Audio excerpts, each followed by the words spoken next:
Hello, everybody. This is Craig of the Pacific War Channel. Welcome to Echoes of War. Joined here by my co-host Gaurav. How are you? Hey Craig, great to be here. It's going to be a really pivotal battle that we're going to be discussing today. It's a crowd pleaser. It is a classic. This episode is going to be on Agincourt, of course. But before we jump into it, I just wanted to say, if you want to further support the channel, please check out my YouTube membership over at the Pacific War Channel, or you can check out my Patreon account at www.patreon.com/the Pacific War Channel. By joining either, you get access to the exclusive podcast series. You get access, well, early access to all the content I make, and voting rights for the subjects I will tackle next.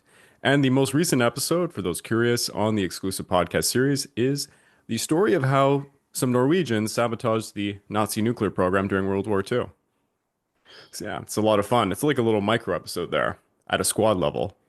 But we are going to be jumping into this episode, and I think before we do, I just want to say a few things. And of course, for those who are watching this on YouTube, you actually get maps and photos because we're going to try and, make this a bit more visual. For those in the audio podcast form, sorry, but you will not get to see so. Why don't you check us out on YouTube now and then? But we're going to be dealing with something that is deeply embedded in something called the Hundred Years' War.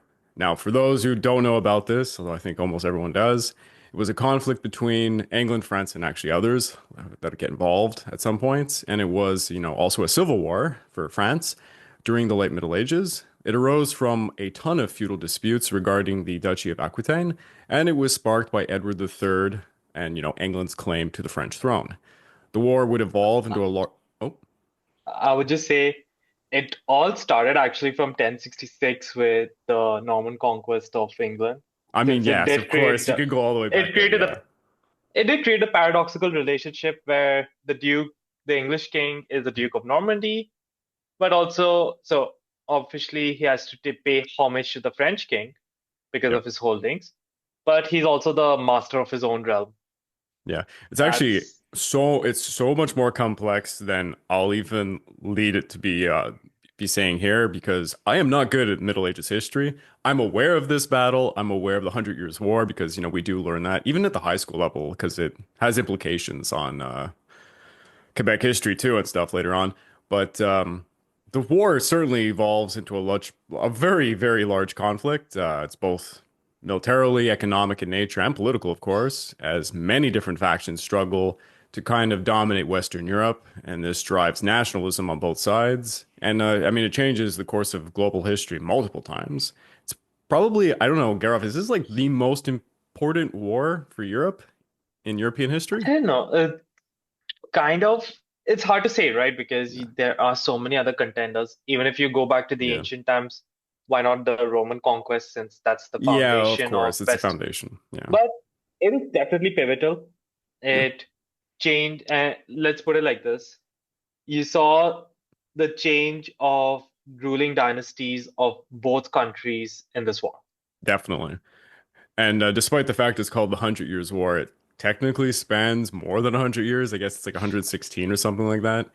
But Quoting yeah, one book, Horrible Histories, I think, which I read as a kid. 116 years with a few tea breaks in between. yeah, it's a good book, by the way. And it's characterized by intermittent fighting, often interrupted by pretty extreme events, like the Black Death, for example. There's a lot of things that happen during a long part of history. And I don't want to give anything away because I don't want to spoil it as we're going to the story. But why is there quote unquote a battle of Agincourt? King Henry V, he's going to be involved in an invasion of France after negotiations broke down to simplify it. And it's going to have a lot to do with some assertions of, the claim of the French throne, which is kind of the crux of all of this, anyways. And a lot of history, going back to, even his great grandfather, Edward III, like we had mentioned. But I don't think I want to say anything more there because we could go down a rabbit hole. It's a lot involved here. And I think, Gaurav, I'll let you kick it off for a while. Sure. So before I even share anything, let's just give a little bit of more relevant context. So England and France were mostly at peace, with England at the turn of the 1400s, at the start of the 15th century, pretty much controlling only southwestern France, so around Bordeaux, Gascony, and Aquitaine. That's pretty much where the English are. And you have Calais and just a small area around it. And currently, England is being ruled by Richard II, son of Edward of Woodstock, or more famously known as the Black Prince, who was the designated uh, line, you could say, from Edward III. Now, he and Henry's father, who would become Henry IV, did not have a good relationship when from the 1390s, with Henry IV usurping power and taking the throne for himself. Now, he could do that since he descends from, and Henry V also, they descend from the lineage of John of Gaunt, who is also one of the sons of Edward III. So that gives him the legitimacy. Now, because of this pretty brazen power grab, the first 10 years of the 1400s, both Henrys have to spend a lot of time quelling rebellions. In 1413, when Henry IV does die, of chronic illness, he's been ill for quite a while, Henry V takes over the throne of England. He's already proven himself as a brave and able warrior, but given the way that his house, the Lancastrians, hint into a future conflict, they have taken power. Henry is beset by a lot of domestic issues with unhappy lords, unhappy locals. So he believes that just going into France and invading and winning military victories there will help alleviate some of the issues, to It's say the least. So that the was age pretty much old his. the age old if you have domestic issues, find an enemy outside. Always works, right? Now, now he needs a pretext because you can't just go invade the war. You can't just start it like that. So what he does is calls on the French to fulfill their terms in the Treaty of Bretigny, which was drafted and signed in 1360. Now, this is after his great grandfather Edward III had won some amazing victories over the French. What it called was that Henry wanted that to be returned to him, like all of the holdings, which, according to the treaty, was Gascony, Guyenne, Poitou, quite a lot of areas of France, to say the least. It was like a big enlarged Aquitaine. And because the French king, John II, was also captured in battle, there was a ransom. So one thing people should note for medieval wars, you don't really want to kill the people. It's very financially lucrative, especially for higher ranking people. Capture them because you can ransom them for insane amounts of funds. Now, John II had, I think, about at the time of Henry V's ascension, the French had still, technically by the treaty, owed 1.6 million crowns to the British. That's a lot of money. And to put it into context, a standard war horse was 80 crowns. So yeah, this is, I think, what, 20,000 horses. It's a lot of War horses. horses. Yeah. War horses. Keep War that in horses. mind. I Yeah. mean, yeah.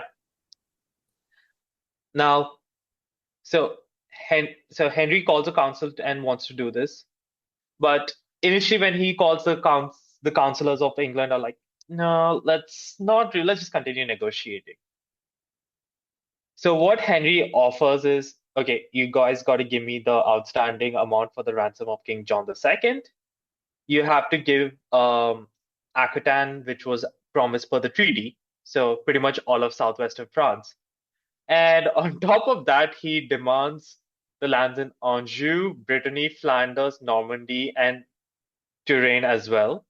And he's going to decide to marry the daughter of, Charles VI, and want a dowry of 2 million.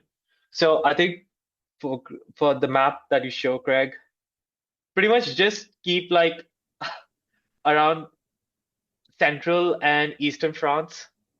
that is pretty much what would have remained under French control. Wow. And Henry said that, hey, if I get all of this, I am not going to press my claim for the French throne. Now, the French obviously did not like this. And they said they will give, they're not going to pay the ransom. They are going to just, and the dowry of 2 million crowns has been negotiated down to 600,000. That is their offer.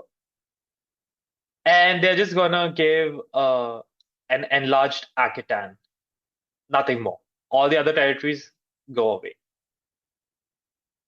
And with this, on April 19th, 1415, Henry asked the council to vote for war, and this time they do. And he kind of also creates it that, hey, we're going to, uh, you know, ravish the countryside, and that's going to pay for the war. Now, this definitely wins parliamentary and local appeal, and he does send out, notifications across England for, marshalling the men. And this is where he starts to assemble an army of about 12,000 men, 3,000 or so men at arms, which are heavily armored melee infantry or dismounted knights or mounted knights, and 9,000 longbowmen, England's most feared weapon at this time. And a bit of an unknown, well, it's not completely unknown to the French, but this is going to be a surprise to them in this battle. True enough. And they do. And also, I think I should, before I talk about his invasion, which takes place in August of that year, 4 months after declaring war, there is also tension in France, I have to add. So one thing is the role of Burgundy. So right now, the Duchy of Burgundy is under the control of John the Fearless, who was a pretty able administrator, brave man who fought at the Battle of Nicopolis in 1396 against the Ottomans.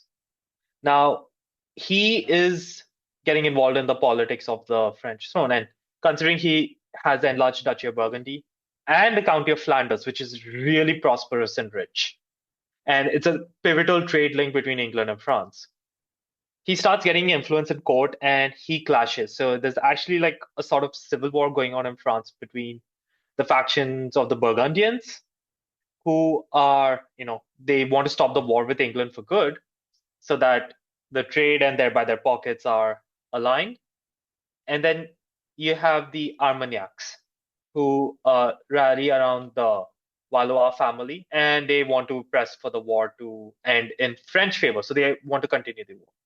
And there's also sort of religious tension between the two, since the Burgundian faction favors looking up to the Roman papacy, whereas the Armagnac faction favors the Avignon papacy. So this is that internal war. They've even had a bit of fighting in Paris. So keep John in mind because he is definitely going to be, have a slight role here. Now, Henry in August lands in Normandy, Agincourt in the Seine estuary, and he wants to take the city of Harfleur. Harfleur is a big port. This is going to be his base of operations. And I'm just going to bring up a picture. And so this is just like a medieval, painting of it. Now, he wants to take the city quickly, but the garrison is going to put up a very stubborn defense. Just 1 sec, I need to. How do I get rid of this one? Just give me a moment, Greg. The bar comes at the top, so I need to switch between my tabs. Yeah. So this is the map and where Harfleur is. So this is the river here. So let me just take the annotate. and Henry's over here, Hmm. right? So this is all the land, and he does set up his guns and artillery around the city. And Harfleur is just garrisoned by about 400, 500 men, plus whatever men from the population are willing to join. And when they do, the garrison actually floods this entire area here, which, I'm putting all these squiggly circles around.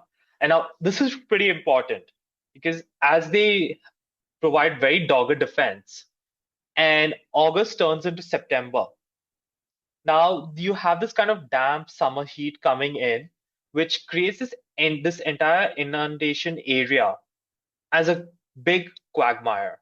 So it's very swampy conditions, and it's a breeding ground for flies. Sickness with dysentery, which they used to call as the bloody flux, ravaged the English camp. Men, whether they are common longbowmen, earls, lords, archbishops, even the king, everyone is affected by this. And no doubt this is undermining morale. And Harfleur is still holding out, even though they know by now, both sides, that a French army has started to marshal itself. And so, in the middle of September, what Henry does is he launches an all-out assault, which is pretty successful. They take the outer bastions of Harfleur, so around the harbor area, they manage to gain a foothold on the towers. But the French still do not fully crack yet. But with Henry having proclaimed by an ancient biblical law that he will be able to, sack and kill without mercy, there is an unwaveless kind of like, people are waning in support. And what Henry takes the opportunity is to open negotiations, which take place on the 22nd and 23rd of September in 1415, where the garrison and its commander agreed that if no relief army comes on the horizon by the 29th of September, we will surrender the city to you. And despite passengers going and reaching the French army that is gathering, it is not yet ready for deployment. And on 29th, true to their word, the garrison surrenders. Now, most of the garrison goes away, and this was a pretty Pyrrhic victory for Henry. From his army of around 12,000 men that he came to the campaign with, he suffers around 4,000 to 5,000 casualties, and his initial landing force, which was around 3,300, 3,000 men at arms and 9,000 longbowmen with the siege, which is just about 12 cannons and a few trebuchets. He has lost 1,100 men at arms and at least 3,000 longbowmen. It's Jeez. pretty staggering losses. Yeah, to one siege. And Wow. yeah, so this is not really looking good for his campaign. He can't take this alone as a victory and go back to England. Now now he faces a challenging situation, to say the least. Is how does he react? Because he does not have he wants to stay in France and put a show of force, but his army is not really too strong. Nor does he want to attempt what his great grandfather did in trying to march on Paris, even as a show in force, because he does not want to give any opportunity for the Burgundian and Armagnac factions to unite, which is pretty wise if you ask me. And the campaigning season is coming to an end. And the main French army is currently marshaling itself in the city of Rouen, which is around a little over 50 miles from Harfleur. So this is not really a good situation to be in. So what he decides to do is he will move back north to Calais. That is the English stronghold in the northern half of the French country.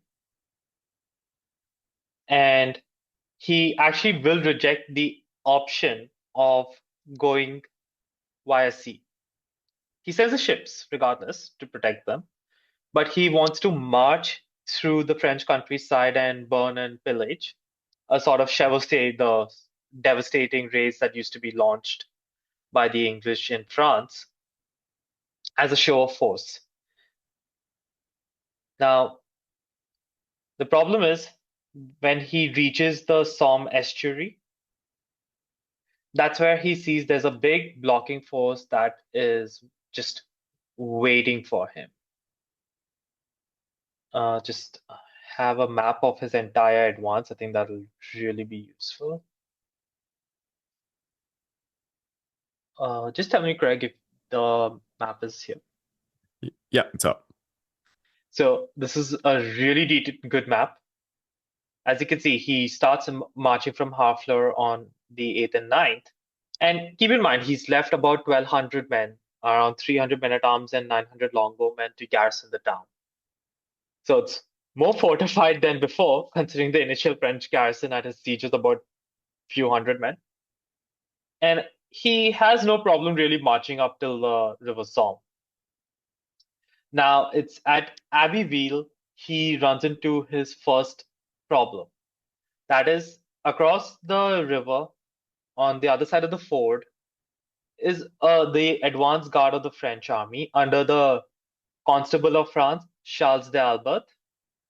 Probably pronounce it wrong, I'm sorry. But he is commanding around 7,000 men, which is approximately equal in size to Henry's force, and blocking his passage. And Henry had already sent orders to the governor of Calais to try to come and secure the crossings, but he has failed at that. Now, realizing he cannot, force his way across, and with the main French army still gathering at Rouen, he has to march inland for like almost 3-4 more days. Now, keep in mind, Henry's army, while they've left the 6 swamps that were around Harfleur, they're still suffering from a lot of dysentery. This is like the main cause of the loss of 5,000 men at that siege. Dysentery, not even combat. I think it is said like a lot of English troops actually just walked without their pants so that they don't slow down the speed of the advance. I've heard this one. Yeah. But well, desperate times call for desperate measures, I suppose. And yeah, so they go, but Charles is continuously shadowing the English army and is able to, ensure that he is not letting Henry cross. And then and he continuously sends out these small raids to skirmish and harass the English, not really to put any casualties on the English, but just really to, annoy them. And this is to also slow them down so that they may just think of it as a double pincer, as the French army, the main army will under the Duke of Bourbon will, crush them. However, in one of the skirmishes, it seems that near this town of Peron over here, Henry was actually told of a trap that was supposed to be laid out when his men captured some Frenchmen in one of the skirmishes, which is why he actually will cross a bit further southeast, and that actually took Charles by surprise. But by then the main French army had also crossed at Abbeville, so Charles withdraws and links up with the main force. So Henry starts his march, and his goal is obviously Calais. He's running low. The weather's not good. He's running low on supplies, food, and sickness. So he needs to get there. And right near the front of Arging, like near Blagny, he first actually sees the French deployed in battle formation to oppose his march. And This is an army that is going to be outnumbering him by quite a few times. But no battle takes place. And towards the night of the 24th of October, Henry does camp near the village of Agincourt on the opposite end of a field where the French will also take up their camp. Now, Craig, before we get into what happens before the battle, maybe I'd like you to, if you could just say a few words about Henry V as a person. So, and I will add this to the audience. Definitely am not knowledgeable in depth about Henry V, but from the research that I did, he was a very dynamic ruler, multifaceted, and his personality combined with his martial vigor was added to it a little bit of political savvy, and he was known to be a man with a lot of charisma. He was known for his transformation from a youthful prince, and he had a reputation for indulgence.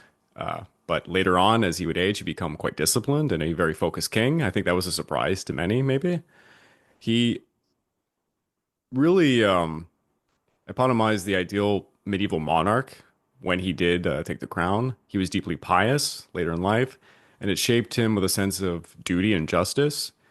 He, like most of his age, was religiously devout, and he was quite influenced by the political ongoings. He sought to uphold the orthodoxy and maintain the church's support.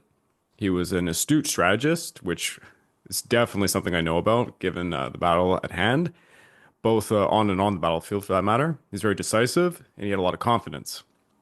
And well, he's going to have a lot of military triumphs as well, especially. I'll just, Oh yeah. yeah, no, just one picture. I'll just also add, just take back sharing. Oh yeah, yeah. We should put up a picture. Yep. So I know this is not a really good image, but if you see the cheek where he has a mark, because when his father and him were fighting rebel forces Yeah. in the battle of God, I just remember the battle and I just forgot. It was in Wales, and he took an arrow to the face, a Yep. bodkin arrow to the face. And it did take a lot of effort from the surgeon to save him, but that is what really, you know, it shows that at the age of 16, he was still a very man. Yeah, but taking a wound like that actually would give him a lot of character for those who would see him, because, it certainly makes it look like he is a tough guy. And I mean, getting an arrow in the face like that, it's pretty rough. But overall, It was the Battle of Shrewsbury, my bad. ah, overall, he was in every way kind of a very kingly figure, if that's the way I would put it. Very pragmatic. He's very good with diplomacy.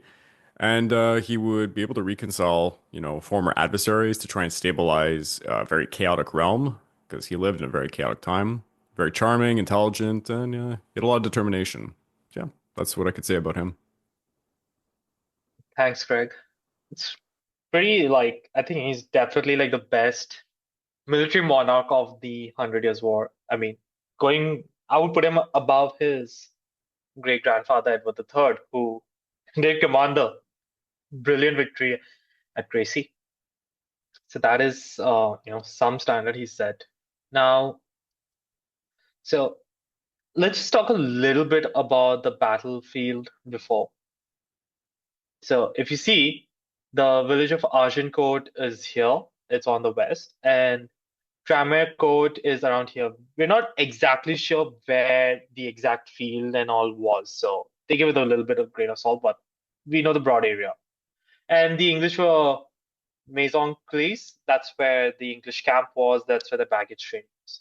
The great thing about this battlefield was on both sides, you had forests, which was key since the French heavily outnumbered the English at the battlefield. So he wanted to ensure that he's not going to be outflanked by the cavalry. And the night of the bat, now also the field was actually pretty freshly plowed since the locals had completed the plowing and sowing of the winter crops. But unlike the vineyards of France, the soil in this area, this region of France, is actually much more clayey in nature. And that actually means clay soil holds water well. Why is this important? On 24th October's night, the day before battle, is a pretty heavy downpour on the battlefield area. And there are contrasting moods. The French are in their camp, they are loud, they're boasting, they're celebrating. It's not only celebrating, you could say, but it's just a medieval thing of trying to boost your spirits and, rile yourself up for the attack. Yeah. To make it seem like you're not afraid, to make it seem like you've got victory in hand, and to, intimidate the enemy too. Yeah. It does. It's kind of like how before every World War One assault, the Western Allied soldiers were given some whiskey and brandy. It So certainly gets you over the trench. true enough. And uh, the English camp, on the other hand, was quite subdued. Henry actually had them on guard actually for the night because he feared that there was going to be a French attack, and there was actually a opportunistic skirmish by some men, which was easily repulsed, but it at least ensured that no French would really uh, mount any serious attack in the night because they know that the English are on guard. And it said Henry ordered his men to, go into prayer and prepare for the next day, which was going to be a big battle. And when the day of battle comes and as they are deploying, the English deploy slightly before dawn and the French very shortly thereafter. And before I get into the formations, Henry does notice that because of the downpour, the ground is very swampy and, everyone is going to suffer with movement. But given he does not have really any mounted troops, this is actually a disadvantage for the French. Now, let's just talk a little bit about the formations. Is the English, owing to their fewer numbers, just deploy around in one single line to cover the entire width of the gap between the forests. There are three main groups, as you will see here. Cameos, which were called battles, like three groups of the men at arms, the melee infantry and the knights. So one with the commanded by Sir Cameos. The right was actually under the Duke of York, Edward of York. The center was under Henry himself, and Thomas Erpingham, Sir Thomas Erpingham, he had command of all the longbowmen.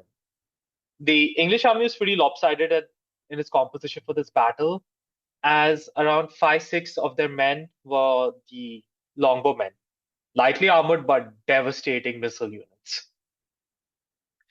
And they are dispersed also between the battle, the main melee units, and also a good chunk of them are going to be on the flanks of the forest. And also, there's going to be a small unit that goes into one forest, 200 mounted. Now, just to to just show, I just want to take a moment to talk a little bit about the longbowmen. Is the image visible? Yep. Yes, it is. Yeah. So the English longbows, these guys were devastated because by law they trained.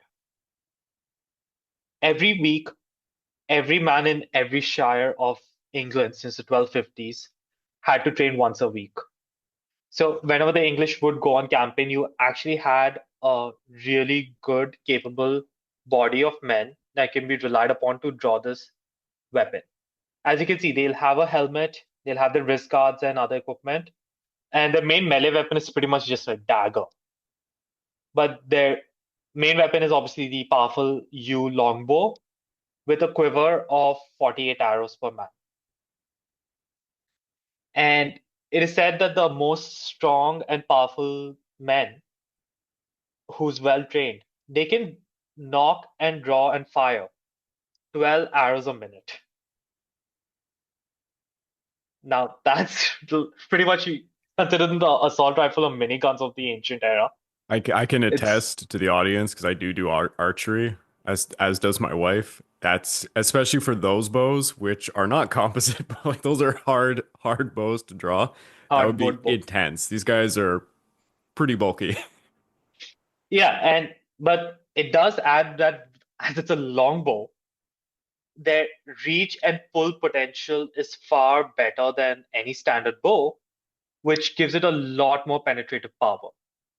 In reality, most longbowmen would not fire in battle at more than 4 or 5 arrows a minute. And if they had to wait, they could hold and draw for really powerful aimed shots at a rate of about 2 to 3 a minute, where accuracy was prioritized over quantity. And even the English crown knew their value that at almost any given point around the Hundred Years' War, with all the fletcheries working, the crown maintained a stock of around 1.2 million arrows in the country. That's incredible. Yeah. So these are the main guys that are going to be, engaging for the English army in the battle. Now, this is just another important thing. What Henry ordered for the battle is the creation of these stakes. Every man had to have one stake that he had to fashion, which he used to plant in front of him. And they would also deploy some additional caltrops, which are like, spikes that are, it's like a device which has 4 spikes, you could say, which will always land one way up with a spike pointing upwards. And that will obviously injure and therefore stop any cavalry charge. This was obviously to counter the French cavalry. And the rest were like, the men at arms. So this is just like a reenactment of what a man at arms would look like dismounted. So heavily armored men with plate and chainmail, wearing their coat of arms over it. So this is how the English did position themselves. And before battle, Henry rode amongst the men and inspected the lines, made the last minute preparations, and inspired his men. Not the Shakespearean way. I know Shakespeare has put that Henry's put this great band of brothers speech. Nope, he doesn't do that. What he does is even more cool is this, if you can see this reenactment from a film, it's he has his coat of arms with the red having the symbols of England. It's not really greatly visible in this picture, but the blue is having the 3 gold fleur-de-lis, which is really a bold statement if you ask me, Yeah, and does way it's better pretty than funny. any Yeah, it's speech. pretty funny. I'm pretty sure it pissed off the French knights down there. And one more thing which was also noted was the soldiers stop and the king was parading around them before the battles took place. He was not wearing his spurs, which meant that when he will join battle, he will be fighting on foot. Now, if we go back to the French uh, army, sorry, and also I should add that the English army, it's estimated, depending on source, to be between 6 to 7,000 men, with 5, 6 of it being the longbowmen. The rest were just the men at arms. The French, it's estimated it's not the ridiculous 60K, 70,000 men that some sources claim, but it seems to be around the 20 to 25,000 man army size, which for the period is quite a large force. And it is kind of the archers are pretty much in the rear. They're not going to take part in any fighting from the French army, partly because of the nobility wanting to be at the front to take the glory for the country. They are the guys who are going to win the war. So you would see that the first 2 lines are actually a lot of the dismounted knights and the French nobility. And it's quite senior. There are at least 3 major dukes, including the Dukes of Bourbon, the Duke of Orleans, and the Duke of Alençon, among others. And then you also have 2 groups of mounted units that are forming on each flank. Each is about supposedly 750 men on horseback. And that's pretty much how the French had decided to position themselves. And even though the Constable of France, Charles d'Albert, who was the guy commanding the French advance guard that blocked Henry at the Somme, was in command also with um, the uh, Marshal Jean II Le Mangret, also Boucicaut. I'm sorry if I mispronounced the name. These guys had nominal command of the army, but with such high level nobility amongst them, the egos of those guys are not going to let these men of relatively humble birth boss them around. Maybe you should just mention one thing to the audience, because I know this about this point in history that particularly with France, like the idea of the military, the strength of the military is the noble knight. It's the nobility class. Whereas the English are coming into this with the longbowmen, it's almost as if It's in many ways it's like commoners attacking, the nobles in some ways. in a way you could talk about a lot more other battles, like the Battle of the Golden Spurs as an example. Yeah. But yeah, that is also there. And it's kind of sad that these guys keep interfering with the command because the Constable of France, Charles d'Albert, had a pretty sound strategy. He did not want to engage. More reinforcements were coming to the French camp. They are blocking the only route that Henry can take to Calais, which is that he has nowhere else to go. Yeah, they've already won this victory. If they would just stand their ground and wait, they would have taken them. And they already know that the English are low on supplies. Hmm. The campaigning season's almost over, and they are being ravaged by illness for months. Oh yeah. These guys, you're almost in a checkmate if you want to say. Yeah, yeah. But the noble, and keep in mind, I should also add this: the Constable of France is, legally speaking, the highest ranked military man in the country. So he should be the one calling the orders, but There's it doesn't really work. there's a bit of a They, similar element at play here, kind of like the Roman Republic, where if you're a I was noble, actually, yeah, I was actually going to compare that to it, but in a different way. So as Constable did want to not engage, since he knew that where the strengths were, that they are only going to get stronger in military sense. The English are only going to get weaker. It rubbed shoulders with all these dukes and counts and whatnot as cowardly and disgraceful. Kind of like how the Romans before Canny looked at the Fabian strategy. exactly, yeah. That's why I wanted to really get that reference out. And but they were at least smart enough to know by this time that you should not charge up to a position of English archers that are prepared. It took them a few decisive defeats to realize that value and lesson. And anyways, for the first few hours of the day of battle of 25th October, nothing really happens. There's no movement, nothing happening, and Henry now realizes that he has to play his hand. He's he's forced, right? He's more restricted in terms of option. He orders the English line to move forward to the French when he realizes after a couple of hours that these guys are not even going to move forward. So all the longbowmen and men-at-arms, they pick up the stakes and they move forward. They advance down the line. And just in longbowman range, mind you, these longbows could shoot a couple of 100 meters. These guys, the penetrative power with plate armor and such would only be at maybe 50, 60 meters. Still pretty powerful weapon. So at around 200 meters, they stop their advance when they're 200 meters from the French lines, plant their stakes, and unleash a volley. This mostly impacts the cavalry, the horsemen, the mounted horsemen that you see. And their horses get spooked, so these guys, in a rash challenge, you know, decide to rush forward and engage. But the ground is like, in a very marshy and quagmirish state. The horses are not able to move too fast. And Thomas Erpingham, who is commanding the longbowmen, he actually orders the men to keep an arrow drawn full but hold.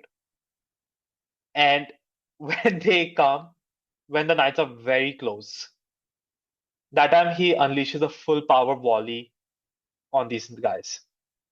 And that volley destroyed the mounted French knights. And this is just kind of like an enactment of like, what would be mounted knights charging. I have to say that would be the most ferocious thing you could see on the battlefield in the Middle Ages. But here, their advantage has been completely nullified. And the few there are most of them are killed. Some manage to reach the English line, but by then the stakes play their role, in which the horses are stopped by it, and the English men-at-arms rush forward, make quick work of them, and soon the remainder of the knights are in a headlong retreat. One thing to mention, though, just for the audience to visualize, these are heavily armed knights coming into a muddy battlefield, so they can't move almost at all. While Yeah, the while the lightly armored English could just come up and dagger them, basically in the neck. true enough, but they don't do that just yet. This is just for this is the first wave, so this Yeah, is it's just the like first wave. 1,500 of the French army. Now, the first and second lines start their advance, but Craig, as you mentioned, it's such a marshy and really bad terrain that these knights are loaded with, even on foot, because the lines, as you see under the constable and and Alison, while they're like nobility or well-funded warriors or the nobility and the retinues, so these guys are in full plate or chainmail. And on a normal day, they pack a punch. This movement through the field, which is in a horrible state, is just taxing. They're trying to move, but with 50, 60 pounds, the charge of 1,500 horses, and now the few retreating men, it disorganizes them and they are sapped of a lot of momentum.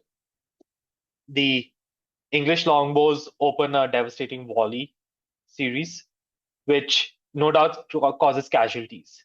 But quite a few of them do survive because they still have the numbers advantage. And unlike what we see in movies, armor actually works pretty well.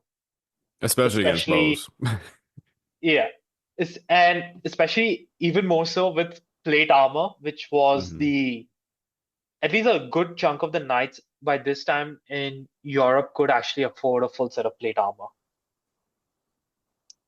They crash into the English battles, and for a brief moment, the English line actually reels backwards, but their men at arms quickly stabilize and engage in an all out brawl. It's not a fight anymore, it's a brawl. And at the same time, the second and third lines are like the second line mostly of the rest of the nobility are marching down. And they soon start pushing into the backs of the front line. Now, while it gives some forward momentum strength, in this kind of ground, it's just made any movement between the French impossible. The tired men at the front cannot easily retreat. The men behind cannot move forward. And for the English longbowmen at the flanks and in the forests, you've just presented them a nice, juicy target. The longbowmen rain chaos. Many hundreds of Frenchmen died to the arrows. But in the front lines, where the English men at arms and the French men at arms, it's a pretty brutal slog, with the Duke of York himself being killed in combat. It was said that in his side of the battle was the most ferocious of the melee fighting.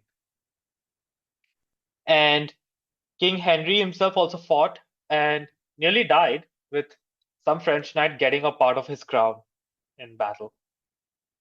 But ultimately, the French lose their nerve and retreat. And this is after when the English longbowmen on the sides had finished firing all their volleys. They're out of arrows that they just draw their knives or whatever and have, started to come from the flanks and, really adding more misery to the French, to say the least. The French start their withdrawal to their camp, and they've lost 7,000 men dead.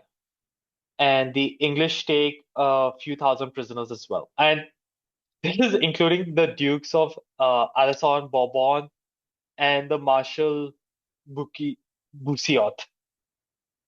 Okay, these guys are captured. The Constable of France is killed in battle. Now, as they are mulling what to do, an Englishman shouts that he sees French reinforcements and comes the direction of the English. And so Henry believes that they are, like French reinforcements that have actually arrived, even though it was just a small but French Burgundian raiding force, just English camp. So he feels like, with the still a large part, the army that retreated, that he just faced, still outnumbers him.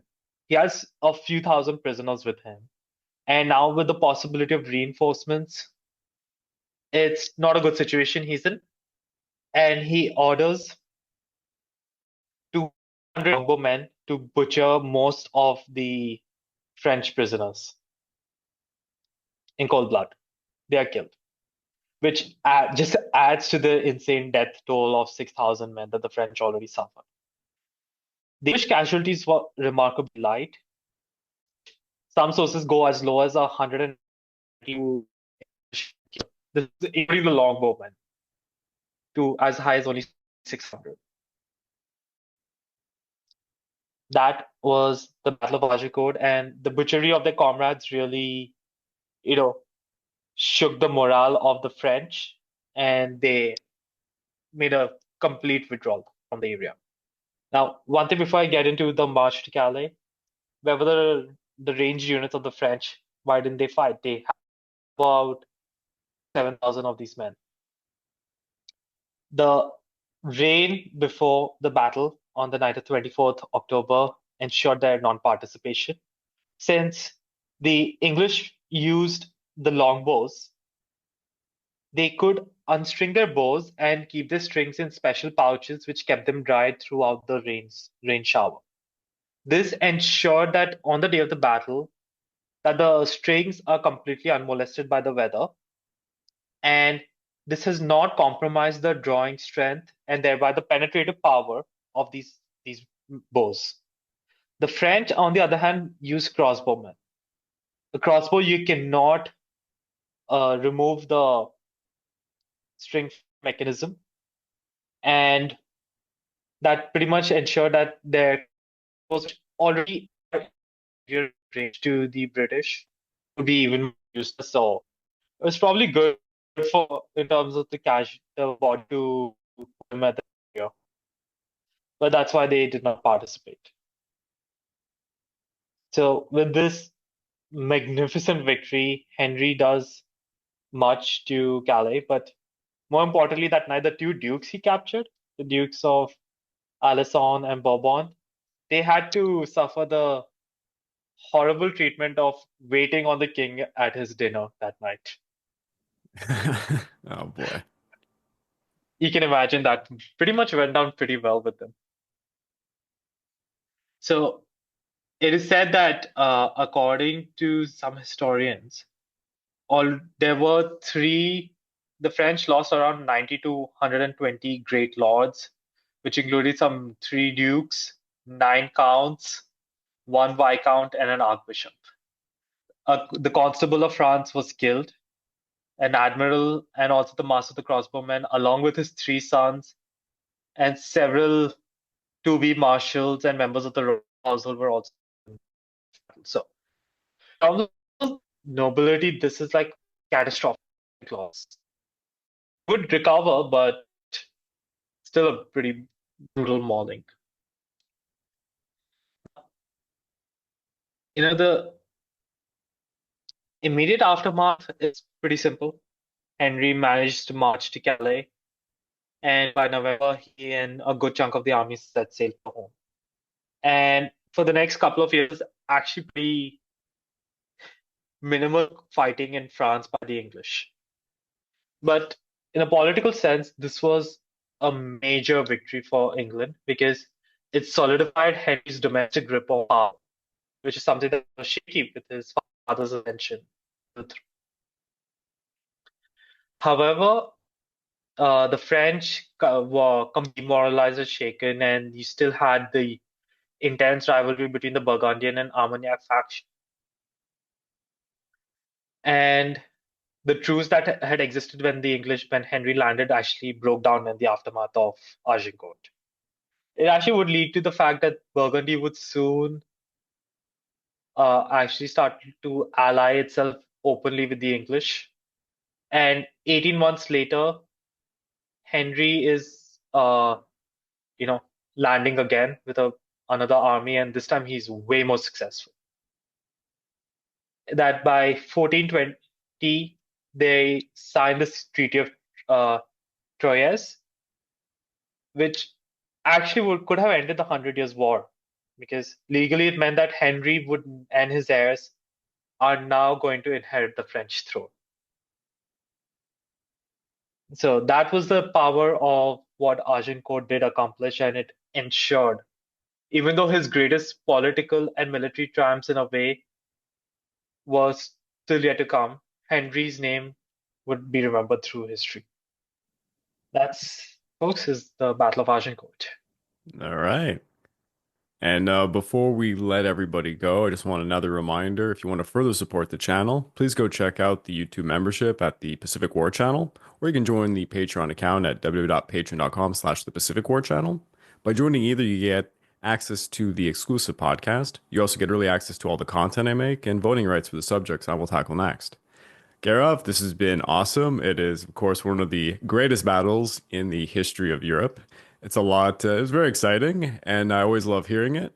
And well, you know what, audience members, if you want to hear more Middle Ages type battles, why don't you let us know by, commenting, maybe on Podbean. You can comment on the YouTube channel or join the Discord. I don't think we promote that enough. Yeah, there's so folks, Craig's Discord is there. We both are there. We respond. Yep. We're happy to listen to suggestions. Otherwise, we are really excited that we are just now able to jump across eras, Uh-huh. conflicts, civilizations, timelines. It's fun. Yeah, certainly. Different regions, different timelines. We want to go everywhere, and I want to do things people know a lot about and things that people don't know a lot about. Because one thing that I've learned recently is honestly, people like to hear more about their favorite battles. That's kind of like where the real niche is in this market. But trying to plead the crowd. But stating that, thank you, Garov. Until next time.